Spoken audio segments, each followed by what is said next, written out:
500 millions de dollars, point 278 milliards de francs CFA. Une somme si colossale qu'elle en devient difficile à imaginer. Et pourtant, c'est bien le montant du chèque que vient de signer l'Arabie Saoudite au profit du Sénégal. Passons maintenant au concret. Si on parle de 27 programmes, seuls 4 grands projets ont été pour l'instant identifiés officiellement et ils touchent à des secteurs vitaux. 1. L'autoroute Dakar-Saint-Louis.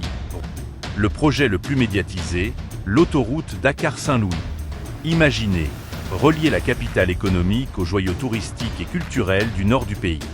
Ce projet va désenclaver toute la zone, booster le tourisme, fluidifier le transport des marchandises et créer des milliers d'emplois pendant et après la construction. 2. L'usine de dessalement d'eau de mer, Gouttelette. Deuxième projet colossal, une usine de dessalement d'eau de mer. Vous vous plaignez des coupures d'eau? Ce projet est une réponse directe. En transformant l'eau de mer en eau potable, le Sénégal veut sécuriser son approvisionnement en eau, surtout pour la région de Dakar qui est très peuplée. Un enjeu de santé publique et de développement majeur. 3. La centrale électrique de Cap-des-Biches, signe de tension. Pas de développement sans énergie. Ce projet vise à renforcer et sécuriser la production d'électricité du pays pour faire face à la demande croissante. Plus d'énergie, c'est la promesse d'usines qui tournent, d'entreprises qui se créent et de moins de délestage. 4. Le parc agro-industriel, SEMI. Enfin, le quatrième projet identifié concerne un parc agro-industriel. L'objectif ? Transformer sur place nos productions agricoles au lieu d'exporter des matières premières brutes. Cela ajoute de la valeur, crée de la richesse et des emplois locaux dans le secteur agricole, le poumon de l'économie sénégalaise. Commençons par le commencement. Cet argent, ce n'est pas un simple cadeau ou une aide humanitaire, non. Le ministre sénégalais de l'économie, Abdourahmane Sarr, parle d'un partenariat structuré et dynamique. Mais qu'est-ce que ça veut dire en vrai? Mais attendez, on a parlé de 4 projets, mais le pactole en finance, 27. Où sont les autres? Pour l'instant, les autorités restent assez discrètes.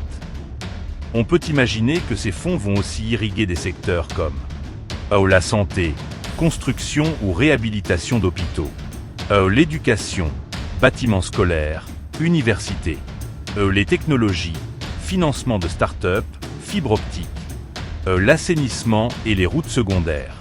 La vraie question est, est-ce que ces projets seront bien gérés et sans corruption? La transparence sera la clé du succès. La société civile devra rester vigilante pour s'assurer que chaque franc CFA soit utilisé pour le développement réel du Sénégal. Alors, 278 milliards, pactole craqué ou simple effet d'annonce? La vérité est entre les deux. C'est une opportunité historique pour le Sénégal d'accélérer son développement avec des financements avantageux. Les projets annoncés sont essentiels. Routes, eau, énergie, agro-industrie. Le défi maintenant sera l'exécution et la transparence.